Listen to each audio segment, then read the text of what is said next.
Hello friends, welcome to my channel Iqra classroom. And आज हम करने वाले हैं बीकॉम सेमेस्टर थर्ड का सब्जेक्ट जो है फाइनेंशियल मैनेजमेंट, उसका सिलेबस। ठीक है, डिटेल सिलेबस हम देखेंगे। हम लोग आज प्रॉपर डिटेल सिलेबस देखेंगे, उसमें कि कितनी यूनिट्स हैं और उसमें क्या क्या आने वाला है और किस तरह से हमें पढ़ना है, मैं प्रॉपर इसमें देखने वाले हैं आज। Okay done, let's start. So unit 1 है हमारा financial management and overview. Financial management and overview का मतलब वही है जैसे कि हम सभी सब्जेक्ट्स में अभी तक देखते आ रहे हैं कि फर्स्ट यूनिट जो होती है वो हमारे सब्जेक्ट का इंट्रोडक्शन ही होता है। तो इसमें भी हम वही करेंगे। इंट्रोडक्शन मतलब कि उसमें सब फाइनेंशियल मैनेजमेंट जो हमारा सब्जेक्ट है उसका ही मीनिंग होगा, उसी के नेचर एंड स्कोप होंगे।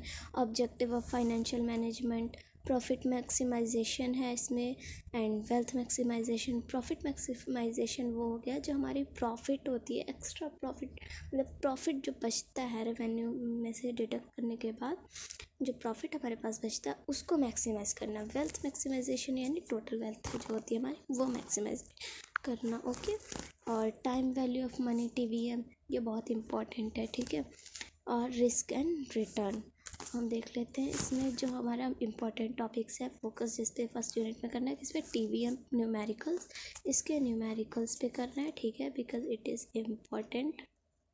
ओके, और इसका ऑब्जेक्टिव जो है, ऑब्जेक्टिव हमें अच्छे से लेकर चलना है। ओके डन, नेक्स्ट देखते हैं हम क्या है। नेक्स्ट यूनिट जो है हमारा कैपिटल बजटिंग डिसीजन, कि हम जो कैपिटल बजट होता है उसके डिसीजन कैसे करते हैं, बजटिंग जो होता है उसको कैसे करते हैं।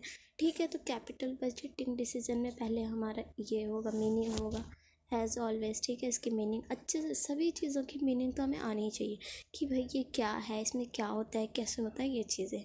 ओके, कैपिटल बजटिंग प्रोसेस, जैसे कि हमने प्लानिंग प्रोसेस, स्टाफिंग प्रोसेस सब चीज़ पढ़ा है, वैसे इसमें भी कैपिटल बजटिंग का प्रोसेस होता है कि पहले हम क्या करेंगे फिर क्या करेंगे, इस तरह से। Okay, cash flow estimation, okay ये भी इम्पोर्टेंट होता है, कैश फ्लो एस्टिमेशन।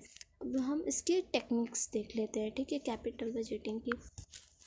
ओके, जैसे प्लानिंग की भी हमने टेक्निक्स पढ़ी थी वैसे इसकी भी है।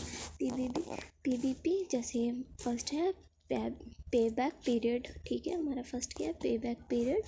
फिर दूसरा क्या है, discounted pay back period.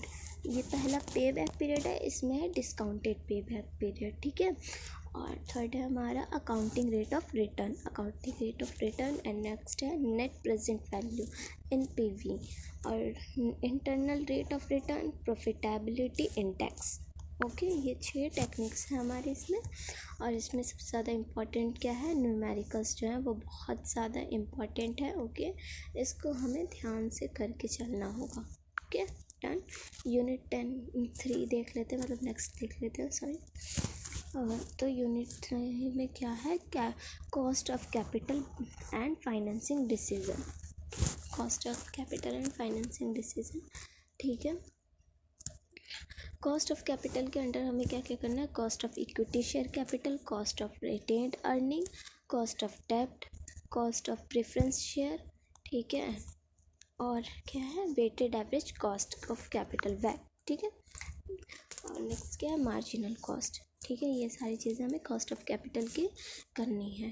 Okay, अब नेक्स्ट देख लेते हैं कैपिटल स्ट्रक्चर। कैपिटल स्ट्रक्चर क्या है हमारा, कैपिटल स्ट्रक्चर में हमें दिया हुआ है net income approach, net operating income approach, traditional approach और थ्योरी। ओके, और इसमें इम्पॉर्टेंट क्या है, वैक है। ठीक है, और कैपिटल स्ट्रक्चर है। ओके, वैक और कैपिटल स्ट्रक्चर डन, हमें ये करना है।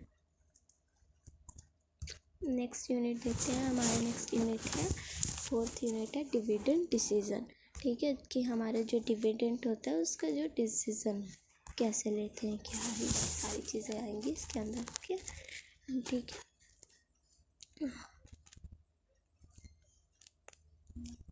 डिविडेंड डिसीजन तो देख लेते हैं। डिविडेंड पॉलिसी इसमें क्या होती है, कैसे बनती है, ये सारी चीज़ें होंगी। डिविडेंड डिसीजन, इसके बारे में डिविडेंड के थ्योरीज हैं। ठीक है, वो करनी होगी। और factor of affecting dividend policies है, ये इम्पॉर्टेंट रहेगा। और इसमें फोकस क्या है, मतलब मोस्ट इम्पॉर्टेंट है थ्योरी क्वेश्चंस। थ्योरी क्वेश्चंस हमें अच्छे से करके जाना है, क्योंकि थ्योरी ना हमें केस स्टडी की तरह पूछ ही लेता है। Okay, let's begin. तो देखते हैं। और इसमें ना मैं बता रही हूँ मेरे अकॉर्डिंग, मैं आपको सजेस्ट करती हूँ personally. Okay, factors affecting dividend policies, ये करके जाना। इसमें भी केस स्टडी बनने के ज़्यादातर chances according to me. Okay, और थ्योरी क्वेश्चंस जो होते हैं ना वो भी आते ही आते हैं, इसमें भी केस स्टडी टाइप ही बना देते हैं। ठीक है, कोई मतलब ऐसे मतलब डायरेक्ट क्वेश्चन हो सकता है, डायरेक्ट क्वेश्चन भी दे दें, बट कई बार क्या होता है कि उसमें ऐसा किया तो ऐसा होगा, मतलब इस टाइप की सिचुएशन वाले क्वेश्चंस बना के देते हैं कि हमें आ रहा है उसको समझ में या नहीं, हम कितने कैपेबल हैं उनको आंसर करने के लिए, ये देखने के लिए ऐसे क्वेश्चंस देते हैं। ओके, नेक्स्ट देखते हैं हमारी लास्ट यूनिट क्या है, 5th यूनिट।